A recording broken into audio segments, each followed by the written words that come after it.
तर आमच्या सर्व गावातल्या लोकांसाठी हा म्हणजे सगळ्या सणांपेक्षा पण मोठा सण म्हणजे की आमची बावधन बगाड यात्रा. तर लोक कुठेही असतील तरी दरवर्षी यात्रेच्या निमित्ताने सगळे गावाला येतात.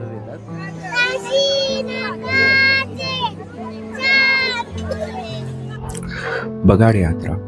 बगाड यात्रा म्हणजे नेमकं काय तर फाल्गुनी पौर्णिमेनंतर म्हणजेच रंगपंचमीला या यात्रेची खरी सुरुवात होते.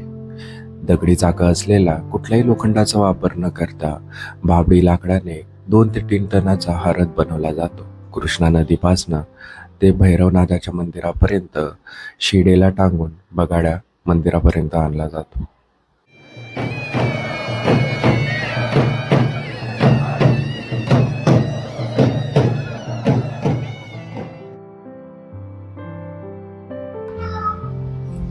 यात कौतुकाची बाब म्हणजे हा संपूर्ण रथ गावच्या मंडळींनी स्वतःच्या हातांनी बनवलेला असतो. यात सर्वात अग्रेसर म्हणजे सुतार मंडळी.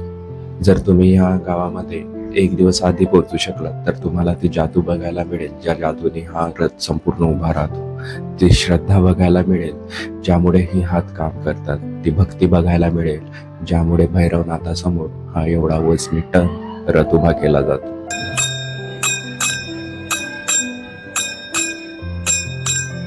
जे मानकरी असतात ते आपापले काम करत असतात आणि हा गाडा हा बैलांच्यावर आणला जातो. त्याला कुठलंही लोखंड वापरलेलं नाही, सगळं लाकडी साहित्य आहे. चाकं फक्त दगडाची आहे.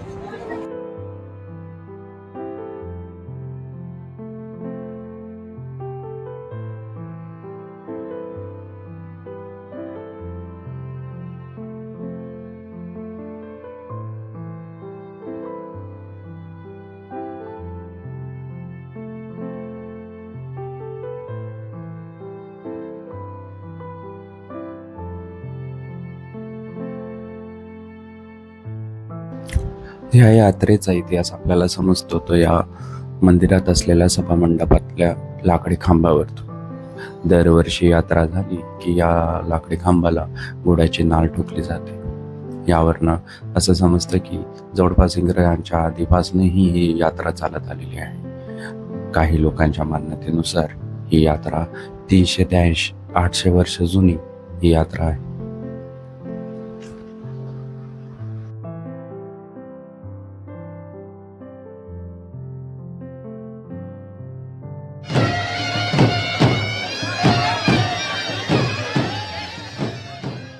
यात्रेच्या 5 दिवस आधी म्हणजेच होळी पौर्णिमेला गावची संपूर्ण पुरुष मंडळी या मंदिरामध्ये जमते, ते बघण्याकरता की यावर्षीचा बगाडा कोण होणार. पांढरा शर्ट, पांढरी पॅन्ट आणि पांढरी डोक्यावरती टोपी घेऊन लहानांपासून मोठ्यांपर्यंत सर्व पुरुष मंडळी आज कौलाचा निकाल काय येणार आणि यावर्षीचा बगाड्या कोण होणार याची आसुसल्या नजरेने वाट बघत असतात. माझं म्हणणं असं आहे, बगाड्या हा विठ्ठल सोपान कदम यांच्यावरती बगाड आलेलं आहे. नंबर 37 होता. जे ठरलंय ते ठरलंय. पंचाने दिलेला निर्णय हा अंतिम निर्णय राहील.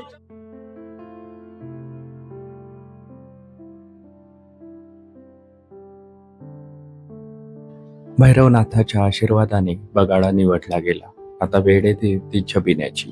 यात्रेच्या आदल्या रात्रीचा सोहळा म्हणजे छबिना. छबिन्यामध्ये श्री काळभैरवाची उत्सव मूर्ती किंवा पादुका पालखी ठेवून संपूर्ण गावातून मिरवणूक काढली जाते. काशीनाथाच्या नावानं चांग भलं, काळभैरवाच्या नावानं चांग भलं या गर्जनेसह ढोल, लेझीम, हलगी, तुतारींच्या उत्साहात नाचत गाचत देवाचा जयघोष केला जातो. बगाडा जेवढा साहसाचं प्रतीक आहे तेवढंच छबिना हा संस्कृतीचं प्रतीक आहे.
आणि तो दिवस उजाडला, दिवस बगाड यात्रेचा.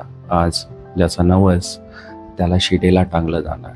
शीड जी रथाला बांधलेली आहे, रथाला दिशा देण्याकरता त्यावर 2 बाहुल्या, त्याखालती गावची जाणकार मंडळी जी गाड्यावरती गाड्याला धरून ठेवतात.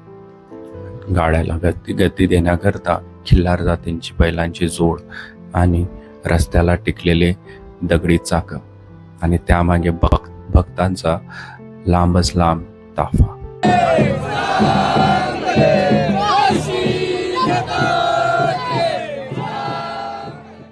या ताफ्याचा मी भाग असताना मला जाणवलं की हा खेळ फक्त साहस आणि जोखमीचा नसून हा आहे भगवंतावरच्या असीम भक्तीचा आणि विश्वासाचा. काळ भैरवाच्या नावानं चांग भलं, काशी नाथाच्या नावानं चांग भलं. बस एवढंच म्हटलं की या भूमीतून सडसडती ऊर्जा तुमच्या अंगात शिरते. रान असो की रस्ता, अणवाणी पाय सरळ भूमी तुडवत रथाच्या मागे धावतात. ना परवा त्यांना सूर्याच्या तेजाची, ना कठीण भूमीची. नवस एकाचा असला तरी पूर्ण मात्र गाव करणार. हा उत्सव कुठल्या एका मंदिराचा नाही तर संपूर्ण गावाचा जल्लोष दिसतो. ही ऊर्जा येते कुठून? हे पाय रंध्रंत्या रानात धावतात तरी कसे? ही श्रद्धा आहे त्या ईश्वरावरची, त्या भूमीच्या देवतेची, काळ भैरवावरची. आई जगदंबेच्या आशीर्वादाने जे मी अनुभवलं, जे मी बघितलं, तो होता माझ्या जीवनातील पहिला चमत्कार. काशीनाथाच्या नावानं चांग भलं, काळ भैरवाच्या नावानं चांग भलं.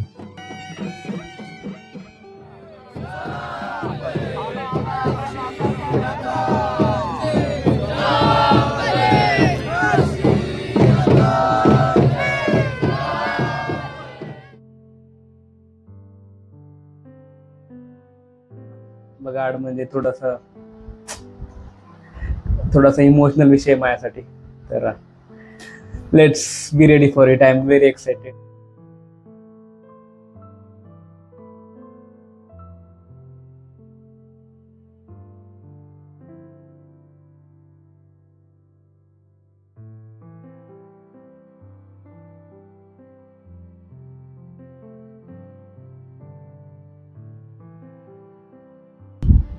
काशीनाथाच्या नावानं चांग भलं.